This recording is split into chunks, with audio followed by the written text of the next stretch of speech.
sebagai sumber daya. Berubah daripada itu, manusia itu adalah kapital atau modal. Bahkan manusia atau sumber daya manusia yang ada ini bukan cuma sebagai kapital, tapi sebagai keluarga. Kemudian kita harus melakukan digitalisasi proses HR, seperti HR Tech, AI, dan Big Data. Dan dari situ kita bisa fokus terhadap pengembangan manusia seutuhnya. Dan dari situ timbullah inklusivitas dan kesejahteraan karyawan. Next.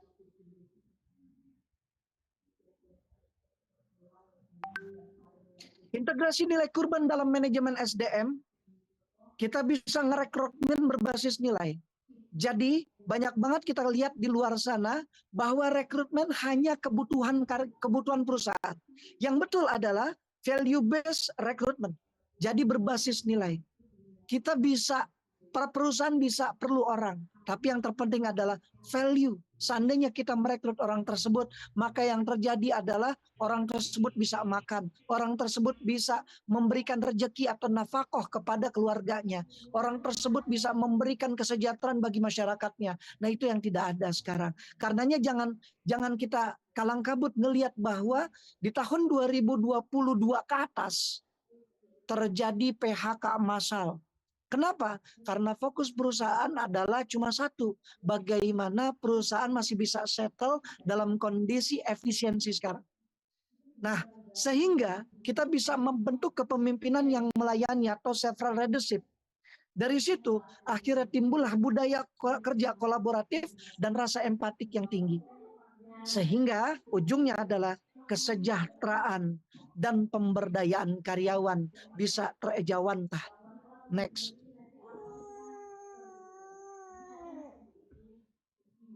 Contoh transformasi, saya nggak ngasih kisi-kisi perusahaan apa, jadi langsung X, Y, Z aja. Misalnya perusahaan X memiliki program internal kurban untuk karyawan tidak mampu. Kalau ini udah sering dilaksanakan secara konvensional. Kemudian, nah ini yang berbeda nih, lembaga Y memberikan training kepemimpinan berbasis spiritual dan nilai pengorbanan. Jadi kurban nggak cuma sebatas tekstual, tapi juga secara kontekstual. Dan terakhir, UMKM Z menerapkan pendekatan kekeluargaan dalam manajemen.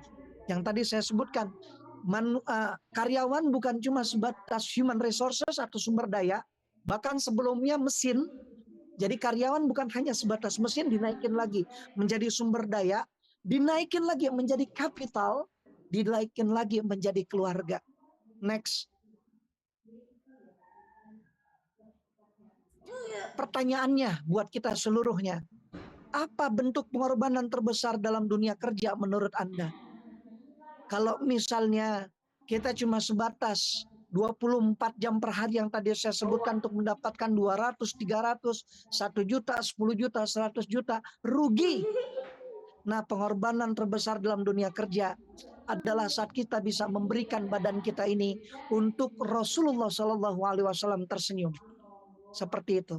Sehingga duit miliaran atau triliunan, dan itu bukan duit kita, nggak akan kita makan walaupun cuma 500 perak. Inilah yang harus dilakukan oleh para tokoh-tokoh nasional, oleh para tokoh-tokoh politik, oleh para pembina-pembina bangsa, oleh para pemangku jabatan, DPR, DPRD, MPR, kemudian presiden, bahkan menteri-menteri. Mereka harus memiliki nilai pengorbanan yang utuh. Jangan fokus terhadap memikirkan pribadi, tapi fokus sama umat, fokus kepada Rasulullah SAW tersenyum. Jadi dengan berkurban ini, andai kita tarik, nggak cuma sebatas kurban secara konvensional, tapi tarik ini seluruhnya terhadap masalah bangsa Indonesia, maka yang terjadi selesai, Indonesia akan menjadi negara yang berdaulat, berbebas dari korupsi, juga terbebas dari kemunafikan. Next.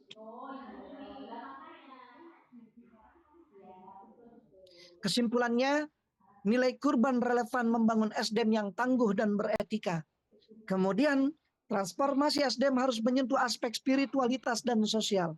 Dan yang terakhir, mari kita jadikan kurban sebagai inspirasi dalam memanusiakan manusia di tempat kerja. Terakhir, next. Itu aja dari saya. Lebih kurangnya mohon maaf. Assalamualaikum.